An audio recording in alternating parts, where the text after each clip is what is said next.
जितने जन आए हैं उन सभी को मेरा नमस्कार, जोहार, सलाम। आज 25 तारीख 5वां महीना को जब हम लोग वोट डालने के लिए जाएंगे तो उस दिन के टेम्परेचर को याद रखिएगा। और टेम्परेचर अनुमान है 45 डिग्री 46 डिग्री के आसपास होगा। आसमान भी जल रहा होगा, धरती भी जल रही होगी और हमारा बदन भी उस आग के अंगारे के समान जल रहा होगा। लेकिन उसके बावजूद हम लोग लोकतंत्र की मूल्यों की मर्यादा का ख्याल रखते हैं।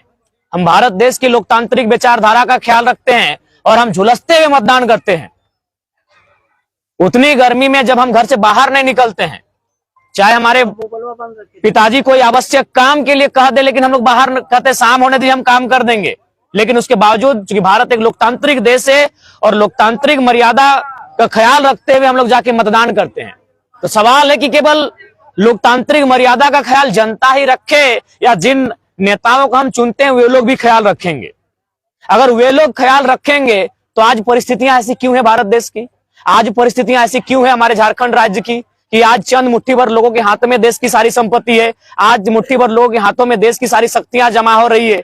इसीलिए आज विशेषकर युवा पीढ़ी जो आज ड्रीम 11 में खुद को फोकस कर रही है, मेरा मानना है कि पॉलिटिक्स के में 2 घंटा उन्हें फोकस करना होगा। आज उन्हें से देश के इस राज्य की राजनीति की आवो हवा को समझना होगा, और नहीं तो आज देख सकते हैं क्या परिस्थितियां हैं। एक और युवा कहते हैं हम भगत सिंह को आदर्श मानते हैं और वो इलेक्टोरल बॉन्ड पे सवाल नहीं कर पाते हैं। ये भगत सिंह के सपनों का भारत नहीं हो सकता है। अगर आप भगत सिंह को मानते हैं ठीक है, हम नहीं कह रहे जिन वोट किसको देना है नहीं देना है, लेकिन इलेक्टोरल बॉन्ड पे सवाल बनता था क्योंकि आप भगत सिंह को मानते हैं। और भगत सिंह का पहला ही लाइन था सवाल, तर्क, बिना किसी तर्क के किसी बात को नहीं मानना। तो इसलिए आज इस वर्तमान की युवा पीढ़ी को हम लोग झारखंड राज्य की राजनीति में एक नई दिशा और दशा देने का प्रयास कर रहे हैं। हम लोग प्रयास करने के लिए आए हैं। अब ये हमारा प्रयास सफल कितना होगा वह जनता की दुआ और आशीर्वाद पे डिपेंड करता है। आज जिस लोकसभा चुनाव का हम प्रत्याशी हैं, बहुत सारे लोगों के मन में एक सवाल आया होगा, ये सवाल उत्पन्न हुआ होगा कि भाई लड़का लोग राज्य सरकार का बात करता था, राज्य में सरकार बनाने की बात कर रहा था, दिल्ली जाने का मकसद क्या है। तो आप भली भांति जानते हैं कि हमारे राज्य में जो खनिज संपदा है, हमारे राज्य की जो मिनरल्स हैं, उनका समाधान, उन समस्याओं का निदान संसद भवन में हो सकता है। क्योंकि minerals act, company act, land education act, ये सारे एक्ट पर डिस्कशन केंद्र में होता है और केंद्र में हमारे जो राज्य के मुद्दे हैं उन पर कभी ना बहस होता है, ना हमारे राज्य के मुद्दों को विचार विमर्श में स्थान मिलता है, और हमारे राज्य के मुद्दे केंद्र के मुद्दों के सामने गौण हो जाते हैं। इसीलिए हमारा प्रयास होगा और हम लोग इस बात के लिए आपको आश्वस्त करेंगे कि केंद्रीय मुद्दों को हम लोग राज्य के मुद्दों पर कभी हावी नहीं होने देंगे। और बिल्कुल हम सवाल पूछेंगे, अगर 27% कोयला झारखंड देता है तो हेडक्वार्टर कलकत्ता किस हिसाब से है। हमें क्योंकि भारत सवालों का देश है, भारतीय संविधान आर्टिकल 19 हमें सवालों की इजाजत देता है, हमें अभिव्यक्ति की आजादी देता है। हम सवाल पूछेंगे कि यह कलकत्ता हेडक्वार्टर क्यों है भाई, जब तमाम बिजली का उत्पादन हमारी दामोदर घाटी निगम के आधार पे हमारे बोकारो और धनबाद की सरजमी पे होता है, तो कलकत्ता हेडक्वार्टर क्यों रहेगा बिजली का। हम अंधेरे में रहेंगे, आप जगमग क्यों रहेंगे। ये सवाल आज झारखंड की सरजमी से तैयार हुआ है और उन्हीं सवालों के उत्तर ढूंढने के लिए हमें सदन में जाने की आवश्यकता है।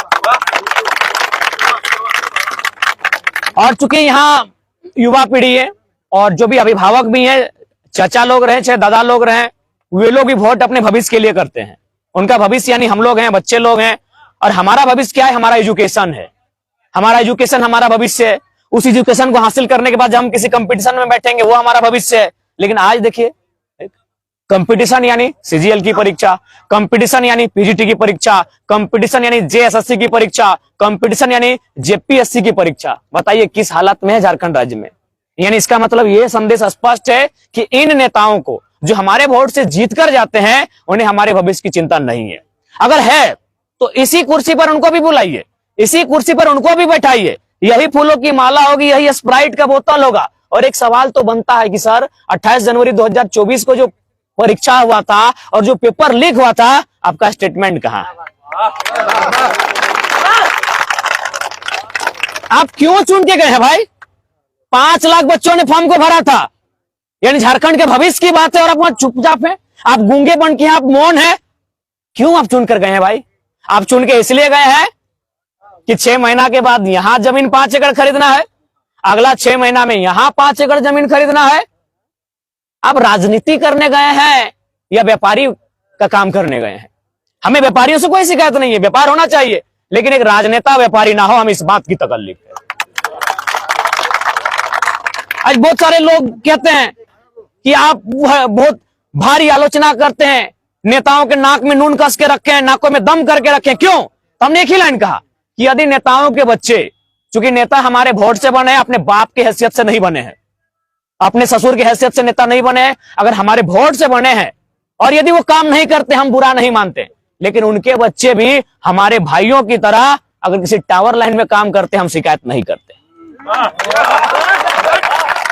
लेकिन आपके बच्चे और हमारे भाइयों को दिखाएंगे फॉर्च्यूनर में घूम के, शहर वहां कहीं के हमार वोट में बप्पा इड़क के गेलो सदन में, और हमरे फुटानी देखे में घड़ी मचकाई के अब तक हम तेरा पूछबो नहीं करबो, अपन बप्पा कमाई से उड़े रहा और तोर बप्पा हमारे वोट से उड़े रहा। तो इसीलिए अगर जिन नेताओं को लगता है कि जरा महतो के सवाल तीखे हैं, आपका बेटा भेजे टावर लाइन में, हम कोई सवाल नहीं करेंगे। सर वह यहाँ कते पढ़ल लिखल सबके मालूम है, कहा बेंगलुरु में डिग्री लेके आला तो ना चेन्नई में सबके मालूम है, लेकिन आज तोर प्रॉपर्टी कितना हो, जितना नेता हम किसी का नाम नहीं ले रहे हैं, करोड़ रुपया उसका बच्चा का प्रॉपर्टी है, और बोलता है कि नहीं जरा मत, हमको सवाल करता है, ये लड़का बहुत परेशान करता है। कीजिए एक काम, आप 70% अपना जमीन का हिस्सा, अपने प्रॉपर्टी का हिस्सा जनता को दान कीजिए, सवाल करना बंद कर देंगे। इसलिए आज देखिए, झारखंड को एक नई आइडियोलॉजी से बदला जा सकता है। आज बहुत सारे IAS IPS हमसे बैठते हैं, ये हम लोग अपनी प्रशंसा नहीं करेंगे, आपका आशीर्वाद है कि हम लोग का कद बढ़ रहा है, और IPS बैठते हैं हमारे साथ, वो बोलते हैं कि तुम्हारे झारखंड के बाद बाबू तेलंगाना अलग हुआ। आज देखो GDP के मामले में कहा है, क्योंकि वहां के जो लीडर हैं उनके पास प्लानिंग है, उनके पास विजन है, उनके पास रोड मैप है, और जो तुम्हारे लीडर हैं उनके पास गली नली सड़क के अलावा केवल परिवार और कुछ नहीं है। इसलिए आज अगर आप चाहते हैं कि हमारे बच्चों के भविष्य के बारे में कोई बात करे, तो आपको उन युवाओं को मौका देना होगा, उनको अवसर देना होगा जो आज राजनीति में कदम रखने जा रहे हैं। अब आप हमसे सवाल कीजिएगा तो आपका उत्तर तमाम सोशल मीडिया में होगा, तमाम प्रेस में होगा कि हम लोग हर एक, आज जो 13 वो हमारा FIR हुआ है, वो हमारा व्यक्तिगत FIR नहीं है, वो सारा का सारा FIR जनता के लिए हुआ है। एक भी FIR मेरा व्यक्तिगत नहीं है, ना रंगदारी का है, ना धोखाधड़ी का है, ना गुंडागर्दी का है, ना चोरी का है, ना छिनारी का है, ना मर्डर, ना डकैती का है। एक भी FIR मेरा व्यक्तिगत नहीं है। तो मेरा FIR कब हुआ है? ना विधानसभा घेरने में, विधानसभा में धरना देने के लिए, ना आंदोलन करने के लिए, कंपनी में ताला जड़ने के लिए। तो भाई ये काम हम अपने लिए नहीं किए हैं, इस राज्य के आवाम के लिए किए हैं। एक बात तो आपको स्पष्ट कहेंगे, अब झारखंड के लोग हम लोग को तरहीज दे या ना दे, झारखंड के लोग हमारा मूल्यांकन क्या करते हैं नहीं करते मुझे नहीं मालूम, लेकिन बड़े बड़े पदाधिकारी की लोभी हमारा मूल्यांकन करने लगी है। इसीलिए हमारे नॉमिनेशन में इतना बवाल और भूचाल आया था। बड़े बड़े पदाधिकारी की लोभी हमारा मूल्यांकन कर रही है कि अगर ये बंदा सिस्टम में आया तो फिर जो लोग चोरी डकैती के साथ सिस्टम में बैठे हैं उनके वाट लगा के रख देगा।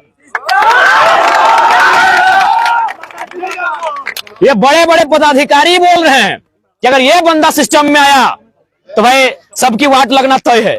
इसीलिए आज वो चाहते हैं कि ये सिस्टम में ना आए, और इसकी जानकारी हमें एक ईमानदार IPS ने दिया है, एक ईमानदार IAS ने दिया है उन्होंने हमें बुला के बोला तुमको हम छोटा भाई मानते हैं, लेकिन एक जानकारी देंगे कि तुम्हारे बारे में चल क्या रहा है। लीडर तो नो डाउट तुमको पसंद नहीं करते हैं, क्योंकि लीडर का मतलब था खुद नेता बनना और उसके बाद 20 साल बाद अपना बेटा चाहे पुतों को टिकट देके जाना। तुम वो बंद करने जा रहे हो। तो लीडर तो नो डाउट तुमको पसंद नहीं करते हैं, लेकिन कुछ पदाधिकारियों की लोभी भी है, जो भ्रष्ट है, जो भ्रष्टाचारी है, वो लोग तुम्हें पसंद नहीं करते हैं बाबू, क्योंकि तुम अगर सिस्टम में आओगे तो पोल उनकी भी खोलोगे। और तुम में जो साहस है, तुम में जो निडरता है, स्कॉर्पियो के छत में जो तो दहाड़ मारते हो, ये सबकी वाट लगा के रख देता है। तो इसलिए आज लोकसभा का प्रत्याशी पर हमको फर्स्ट टाइम लग रहा है ना कि कोई कैंडिडेट चुनाव नहीं लड़ रहा है, लग रहा है गिरिडीह की जनता चुनाव लड़ रही है। और एक अंतिम शब्द, चूंकि हमारे बड़े भाई हैं, ये अल्पसंख्यक समुदाय से आते हैं, चूंकि इनके समुदाय को एक भ्रम में फैलाया जा रहा है जेएमएम के वालों से कि छोड़ा जीतल बाद हिंदे जीतो हिंदे जीतो, हम घंटा कहीं नहीं जाए वाला ही हो, सरकार बने वो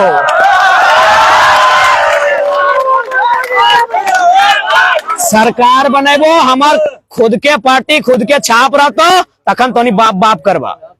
एकदम स्पष्ट है, जो भरम है एकदम भरम से दूर रहिए, हम लोग कहीं नहीं जाने वाले हैं, न केला न झमेला न तीर न तार न फूल न ढकना न चिलना, कहीं नहीं जाने वाले हैं। हमारी खुद की पार्टी होगी और मेरा खुद का छाप होगा, एकदम क्लियर है साहब साहब।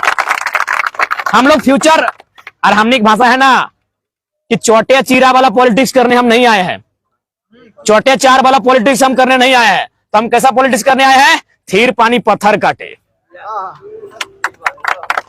कि पखर तरे हाथ करे करे झांक, हम वो पॉलिटिक्स करने आए हैं। इसीलिए विशेषकर हमारे अल्पसंख्यक समुदाय के जितने भी हमारे चच्चा भाई लोग आए हैं, आप निश्चिंत रहिए, उस भ्रम में बिल्कुल नहीं आइए। गिरिडीह हम लोग जीत रहे हैं, इसीलिए वो लोग भ्रम फैला रहे हैं। हम लोग गिरिडीह जीत रहे हैं, इसीलिए हम लोग कहीं जाने वाले नहीं है, कहीं नहीं। अरे आज मेरा 13 को एफआईआर है, अगर जाना ही होता तो किसी बड़ा पार्टी में अभी चले थे कि हमारा बचाओ पप्पा, 13 को कैसे हमारा बचाओ, हम कहते जे करना हो कर ले, अगर ते हमारा खाल उखाड़ में तो पहाड़ की कर, तो हम कह दलाली से दिन सुना अलग ना कि अब हमारा बाल उखाड़ेंगे तो किसका खाल कौन उखाड़ेगा, हम कह दलाली। तो अगर हमरा जाए कल हिंदे उन्हें मिले करे हल 13 को मुकदमा हिया भटक रही हो, हिया भटक रही हो, ऐसा परेशानी हो, तो ऐसा बात बिल्कुल ना हो। बहुत मजबूती हो हमने, और जे भी हमरा भेजल हो बड़ी ताकत दे के भेजल हो, पूरा हौसला दे के भेजल हो कि अकेले अखनी से टकराई गए बाप बाप करा के रखल है।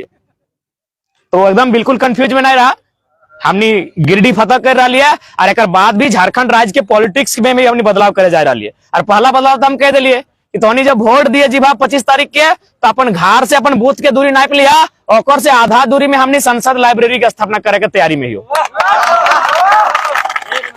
ठीक है, तो अभी हमने के 7-8 पंचायत 11 कार्यक्रम है, बाकी सबके फिर से जोहार, नमस्कार, सलाम।